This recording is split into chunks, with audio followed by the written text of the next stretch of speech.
there's been so many headlines. It's almost a flurry, given that I think there's much more attention on this reality you're laying out, even among mainstream Western media circles. In the New York Times, they're talking about China's going to make the U.S. irrelevant. It will be the new dominant power.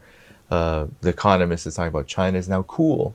You have streamers coming here, major figures coming here talking about China, showing China. You have the South China Morning Post talking about shifting power dynamics, that now the U.S.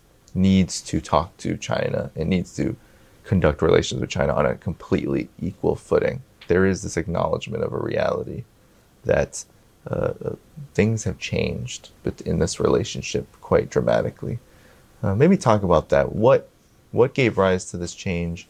How do you see it taking place now in the larger sense? First of all, I would say the international order we live in now was established in 1945 after defeating Nazi Germany in Europe and Japanese fascism in Asia Pacific. And it's structured around the United Nations. And the international order established in 1945 was never meant to be a unipolar world. It's always a multipolar world. And that's the reason why 5 permanent member states of the United Nations Security Council each has a veto power.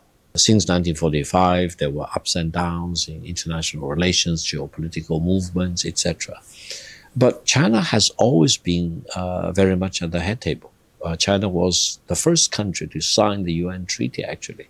And China has always been a permanent member state of the United Nations Security Council. So if anyone, anywhere in the world, tries to dismiss China, not only ever since 1945, but let's say for the previous 5,000 years, I don't know what that person is doing. Secondly, I think for the United States to practice what Professor Paul Kennedy of Yale Graduate School History Department said, don't overreach. And this probably is exactly what's happening to the United States.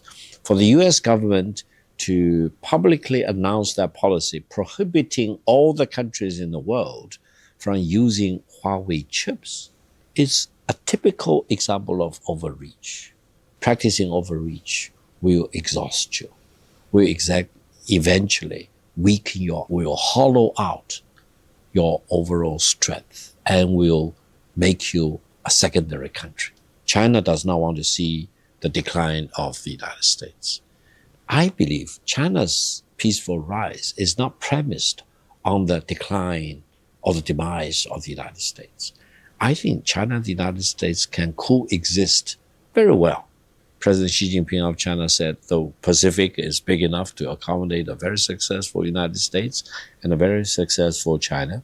But a big question is now, as the West, the United States at the head of it, if we can say that, is coming to grips with China's rise. There's all kinds of talks about China and its own sphere of influence, and this mainly centers in the Asia Pacific.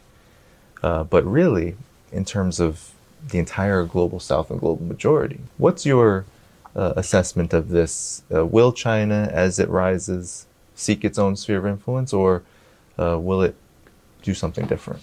China now is the largest trading partner with about 140 countries in the world. And there are only about 200 countries in the world. For the rest, for the remaining 60 countries or so, China probably is the second largest. So you'll think of China looking at the world as a totality rather than dividing it into spheres of influence of opposing blocs. For China, every country in the world, all the 200 countries in the world are equally important. We view each country, big or small, as important country, as a country that China needs to engage with in equality, on equal terms. If you look at the 10 largest container ports in the world, 7 are in China. China helped Laos to build the railway. China helped Indonesia to build the high-speed railway from Bandung to Jakarta. China is now helping Malaysia to build the eastern corridor, eventually going to the Indian Ocean side, for example. China is helping Peru to build the most sophisticated container port in Chancay, north of Lima.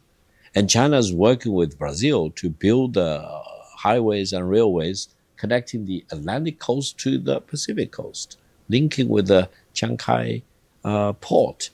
And you see such examples again and again. You see China building all these infrastructure projects. If you really try to use a pragmatic perspective looking at China, I think you come to the conclusion that China is a force for good.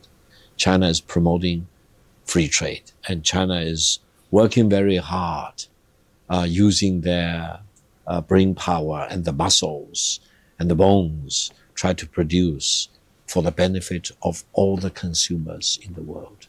And I used to say,